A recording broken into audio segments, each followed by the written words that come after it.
सती मैया ने अपनी मां से कहा, मां मैं यज्ञ मंडप की परिक्रमा लगाना चाहती हूं। अनुमति लेकर गई और जैसे मां ने देखा मंडप में सभी देवताओं को आवाहन किया गया है और मेरे पति भगवान विश्वनाथ के लिए कोई स्थान नहीं है।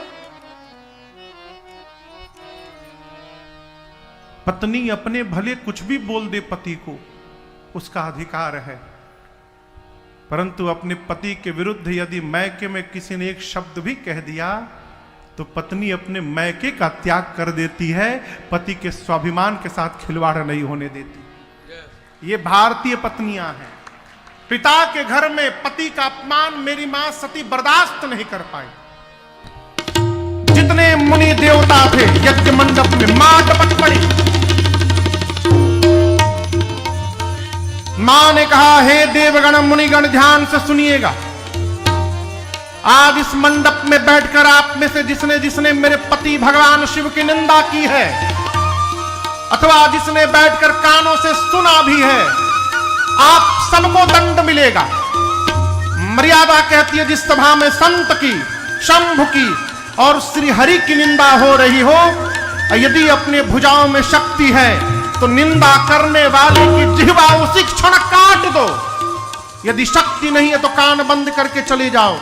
मेरे पति केवल मेरे पति नहीं है, शंकर जगत के पिता हैं और आज इस मंदमती मेरे पिता ने मेरे पति का अपमान किया है। आज के बाद मैं इसकी बेटी के रूप में जीवित नहीं रहूंगी। इतना कह के सती मैया ने दाहिने पांव के अंगुष्ठ से शरीर में योगाग्नि को प्रज्वलित कराकर और भरी सभा के सामने मां ने अपने आप को वहीं पर जलाकर बंद कर दिया। पूरा शरीर मां का योगाग्नि में दहकने लगा। बाबा शंकर के गण लगे यज्ञ विध्वंस करने। वीरभद्र आए, सबसे पहले यज्ञाचार्य की दाढ़ी नोची। एक पूसा नाम के देवता थे, शंकर भगवान की निंदा के समय खिलखिला के हंसे थे।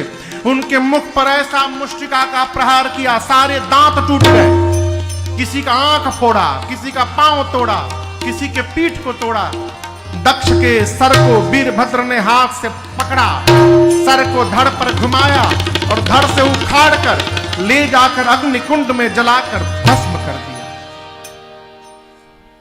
पूरा यज्ञ विध्वंस कर दिया गणों ने। बाद में शंकर भगवान को बुलाकर यज्ञ की रक्षा कराई गई। क्यों? यज्ञ नारायण स्वरूप है। ये कथा कहती है कई लोग सत्कर्म करते भी हैं तो किसी को त्रास देने के लिए, दूसरे को त्रास देने के लिए, विरोध साधने के लिए यदि आप सत्कर्म करेंगे तो आपका सत्कर्म पूर्ण होने वाला नहीं है। इधर मरते समय सती मैया ने मरते समय राम जी से वरदान मांगा, प्रभु एक आशीर्वाद दीजिए, अगले जन्म में भी मैं प्रभु के ही चरणों की दासी बनूं, बाबा के ही चरणों की दासी बनूं, इसके अलावा कुछ नहीं चाहिए।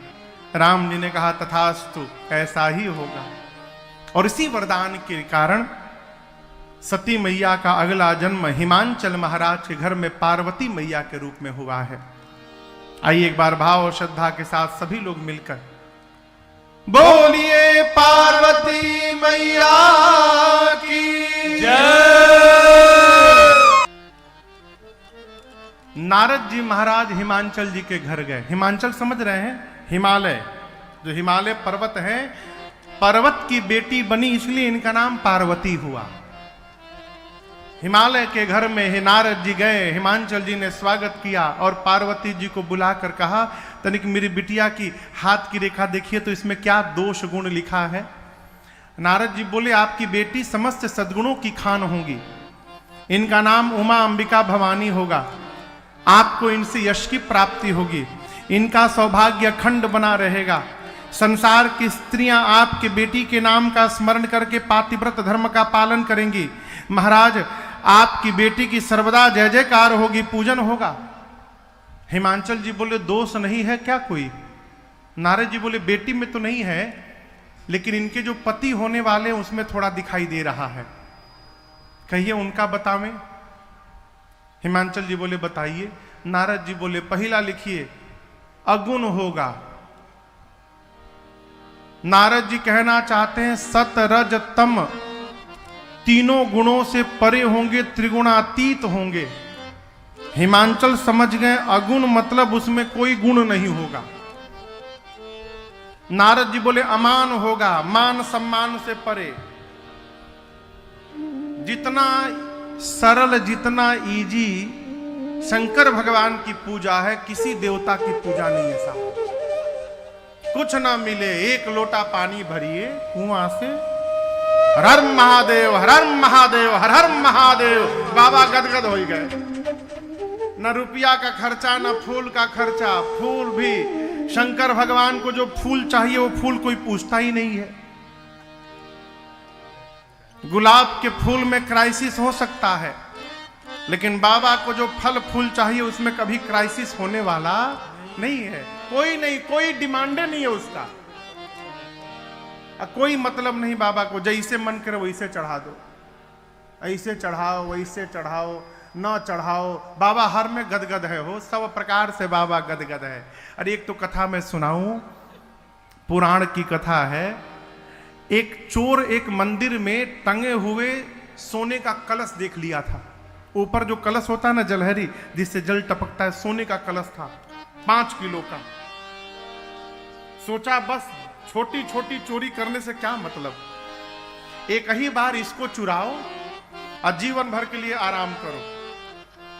तो उसने 2 महीना केवल रेकी की कि पुजारी जी कितने देर के लिए बाहर जाते हैं, कितने बजे गेट खुलता है, कितने देर मंदिर खाली रहता है।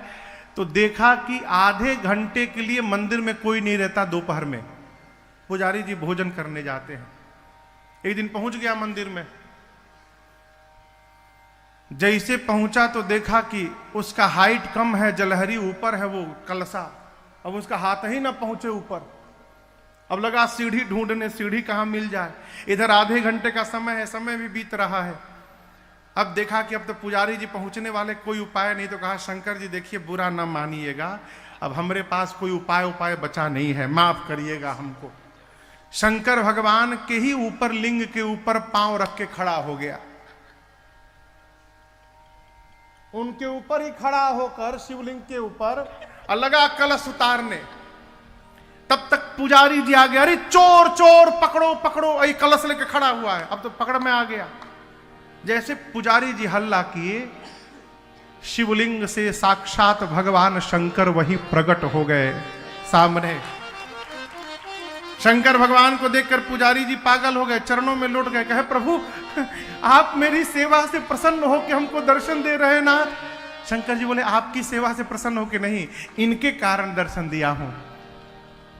पुजारी जी बोले प्रभु तो चोरी करने आया और आप कुछ पूजा भी नहीं किया, चोरी करने आया, आप इसको दर्शन दे दिए। मैंने इतनी आज तक आपकी पूजा की। शंकर भगवान पूछे बताओ तुम आज तक हम पर क्या चढ़ाए हो? पानी चढ़ाए हो, दूध चढ़ाए हो, मिठाई चढ़ाए हो। इसने तो अपने आप को ही मेरे ऊपर चढ़ा दिया, अब क्या बचा चढ़ाने को। ऐसे मेरे बाबा हो। बाबा कब प्रसन्न हो जाए, किसमें प्रसन्न हो जाए, कोई नहीं जानता है। एक तो भगत थे, मैं आपको बताऊं, बहुत पहले की बात है। वो शंकर भगवान के सामने जाके नाना प्रकार का मुंह बनाते थे। क्यों? बाबा को प्रसन्न करने के लिए। किसी ने सुन रखे थे कि शंकर भगवान के जो गण हैं भूत प्रेत, उनका इसी ने मुंह था, तो बाबा अपने गणों को देखकर प्रसन्न हो जाते हैं।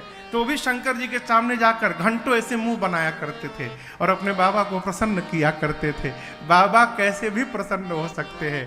अगुण अमान, मात पितुहीन, इनके माता पिता नहीं है, थे अभी नहीं है, ऐसा नहीं है, शुरू से ही नहीं थे। बिना माई बाप, उदासीन हैं, संशय रहित हैं।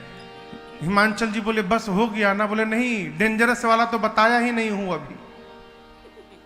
बोले एहू से खतरनाक है क्या? बोले नोट करिए, जोगी जटिल अकाम मन नागन अमंगल वे। कहा